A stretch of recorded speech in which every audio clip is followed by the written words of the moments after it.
tell ya, I get it. I'm a perfectionist too, but you want to have a little bit of a time saver. It's always about time management, especially if you're working on other projects, whether it's for school or whatever the case is. And what I'm going to do is I'm blending. Now I want this dark and this lighter pigment to blend nicely. I don't want it to look very contrasted too much. I want it to kind of have a soft blend. So I'm kind of coming in. I'm doing like a circular motion. And I'm kind of trying to get the general blend in. Blowing away the excess when I see it. You can definitely use the excess and keep it there with no issues, especially with pencils and stuff. I just don't like it, so I just blow it out anyways because it drives me nuts. There we go. And then I'm kind of coming in, I'm blending it, and I'm backing away and looking to see what it is. And because I have just natural lighting, I don't have my physical light on right now because it's too hot. I'm just kind of gonna go over it one more time, like the darkest parts, just to make sure that it's where I expect it to be. And you can barely see it here on the image, but when there's good lighting, you can definitely see the tonal difference. And even on the reference, the tonal difference is very hard to spot, so it's just you figuring all that out yourself. And finally, we're going to kind of work on the snout around it. So, what I'm doing is I'm taking some of this and I'm lightly giving a general thing. And then this is a little bit darker, so I'm making sure that's dark.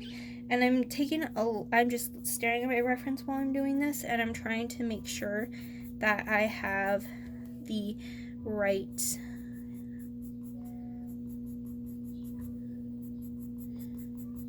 shape of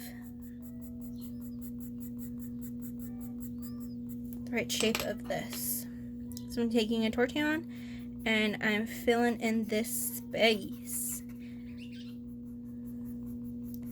because it's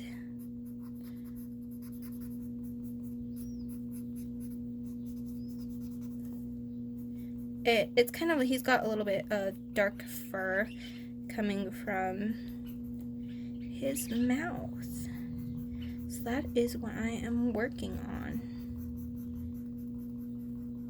So I'm trying to make sure that his mouth, and I'm kind of scooting up. I'm changing direction because fur isn't very cohesive sometimes. It's all over the place. And then what I'm doing is I'm going to take some fur up here too. I want to I'm going to give a little bit more range that we have. Trying to kind of see where we were at before, so that way I'm catching everybody up. And I'm taking what's here and I'm blending it outwards just to kind of give it that soft gradation. You don't want it to be harsh, especially with realism. Typically, unless the lighting is extremely harsh, what you're going to have is not going to be that harsh. So you want it to blend as effortlessly as possible. Sorry guys, I can't talk. And that's pretty much good so far. And what I'm also gonna do is I'm gonna add some little whisker line, or like little whisker holes, some kind of boop, boop, boop. And what I'm going to do is kind of blend it out to make it kind of look disheveled. Give some more texture, and then when we kind of come in, we can add some hair or whiskers coming down. And what I'm also going to do is I'm going to kind of blend out here because there is fur on the other side, because his snout kind of peeks out right here. So that is what I am going to do, and really focus on that. And it doesn't have to be perfect. And what I also did on the last one, let me take this one just because I want to and kind of give a light shadow. And then I'm going to blend it a little bit.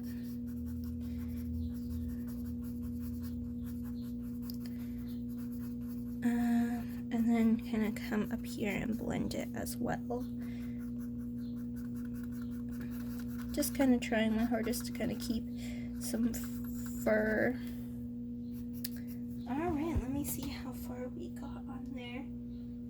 Okay, and so what I'm gonna do now, oh, okay. So here on the, I'm gonna keep this part a little bit white, because, or at least a little bit lighter value. And then what we are going to do is down here, it kind of has a pigment, so we're gonna kind of work that out. And we can kind of blend it a little bit so it has that white separation. It kind of gives it a little bit more, so it's not just one dark mass, and you can kind of see a little bit more what's going on. And I'm just kind of adding more fur in there and checking that out. And what I'm going to do is take more of this charcoal. Alright, and just kind of doing that. And actually I can take another Tortillon and kind of blend it a little bit more. I want it to kind of be still a little dark, but have a little bit of pigment to it. It's a little bit lighter around the edge over here because of how the coloring of his snout is just in general. So I'm going to kind of come up here, take a knittable eraser, and just lightly work that out.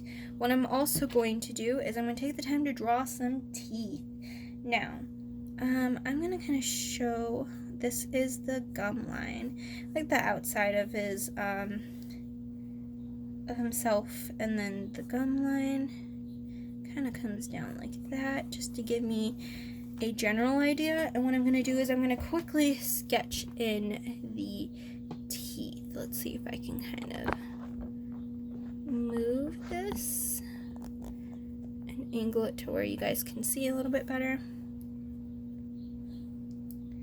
So this tooth kind of comes a little bit farther down, and the reason why I'm drawing out the teeth is so that these are going to be pretty white, but they're also going to be more shading to it. And how I see it too is because this needs to come out like that. It also gives me time to recheck everything as I'm going, because this tongue comes a little bit more lower, it looks like. So I'm going to try to fix it. And I'm going to get some of these teeth shapes in. We can definitely correct it. So if it doesn't look good, just remember we're correcting it because the inside of here is going to be very insanely dark. And then I'm going to have one more there. Just kind of put a general outline.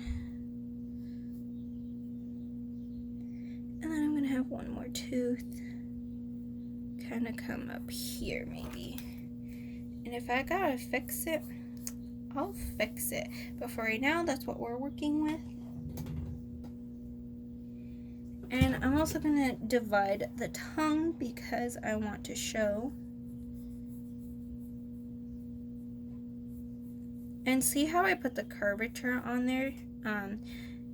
It helps with like, you call these contour lines in line work, and this really helps give you a more general feel, because when you're drawing, curves and lines kind of form to what you're working with and what you're dealing with. Oh, that's why I have my ruler in the way. That's why I can't shift it. But let's see. I'm trying to make sure that everything is done that we need them to be done with. And it looks like so far we have everything. So I'm gonna kind of wrap this up. This is what we worked on in our Zoom class. let me close this X-Acto knife because I don't want to get hurt. And you know, when you're working with it, if you work with X-Acto knives, please make sure that your parents know, or if they're around you, and especially if you can't have them, have your parents sharpen your pencils for you. If you can't, it's perfectly fine, but make sure that before every drawing class, all your pencils are sharpened and that everything is working that you need to.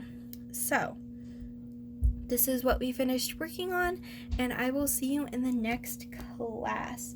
And we will finish, hopefully we'll finish this dog portrait, because all we have to do is a little bit of fur. So I'm just gonna let you go. If you have any questions for my Google Classroom, you can just email me. If not, just, you know, also you can add a comment down below, and I will get back to you as soon as possible. I've been pretty quick this week, so I hope I can continue being as quick as I can. So I shall see you guys later, and have a wonderful day.